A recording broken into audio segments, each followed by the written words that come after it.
Good morning. This is the fourth week of our Lenten series, which we're calling When God Doesn't Make Sense. Here's the premise in a nutshell. God can make all things work together for those who love him. And absolutely what others intend for evil, God can use for good. And God eventually will have his way. But in the meantime, there's a lot going on that is heartbreaking to God. Poverty, disease, war, terrorism, violence, addiction, and all the rest are not God's will.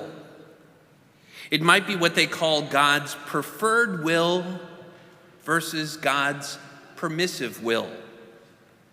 What God wants to happen versus what God allows to happen. But at times it doesn't make sense. And you can say that God's ways are not our ways, but that still doesn't make it easier to grasp. That's what we're trying to help with. So far, we've looked at why God says no, or seems to say no. We looked at why God allows people to suffer and die, a difficult topic, but one that can lead us into a deeper understanding of Christ's cross. We looked at those times when it seems God is uncooperative or seems to place obstacles in our path, but that somehow makes us stronger. And today we're looking at why God seems to allow the wrong people to be in charge. Why does God allow corrupt people or people who abuse their power or just the wrong people to rule? This theme occurs over and over again throughout the Bible. No matter your political leanings, you've probably wondered about that at one time or another. Viewing the world stage, the question looms ever larger. Leadership in places like North Korea or Iran, Russia or Syria, or looking back into history at the former Nazi Germany or the Stalinist Soviet Union. It's impossible not to ask why. And aside from politics and history, you've probably seen it up close and personal. A certain teacher or a coach, maybe someone in your homeowners association, or your arrogant boss. Or then there's the church. But just kidding, it never happens in the church. So let's jump then into the Gospel of John.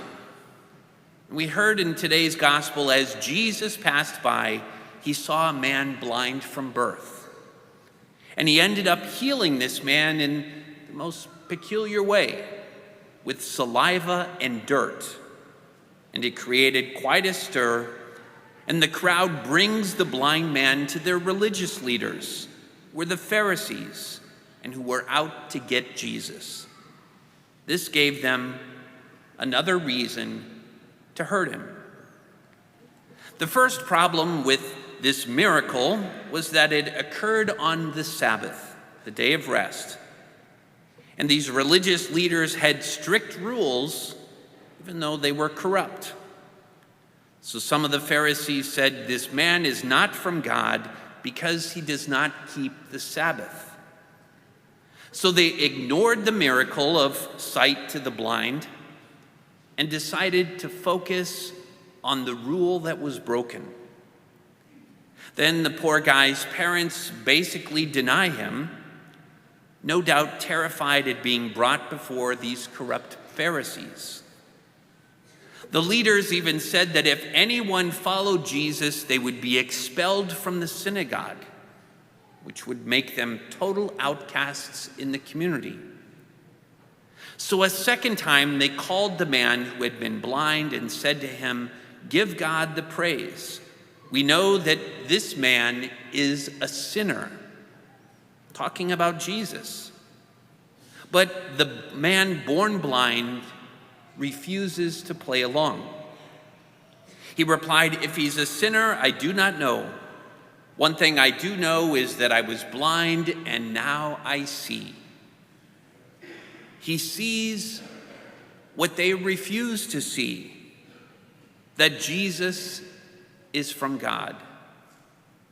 Imagine the courage it took to stand up against them.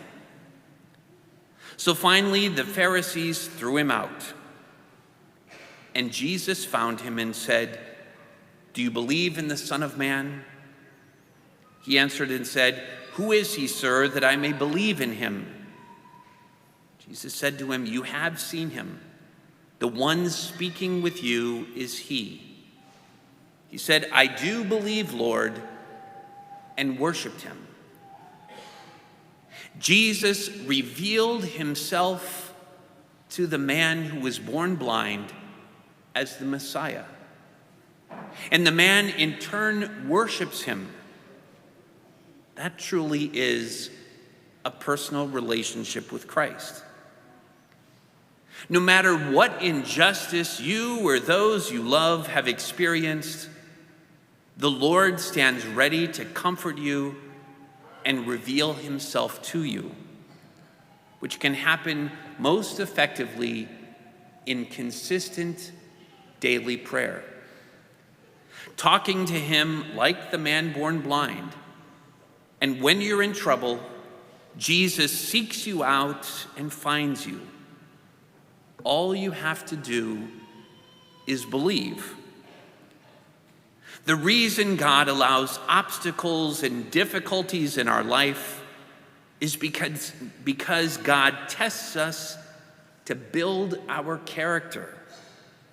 Not like pass-fail, that he's interested in building our character because our character is one of the only things we get to take to heaven with us. It's always important to remember, the Lord tests those he loves.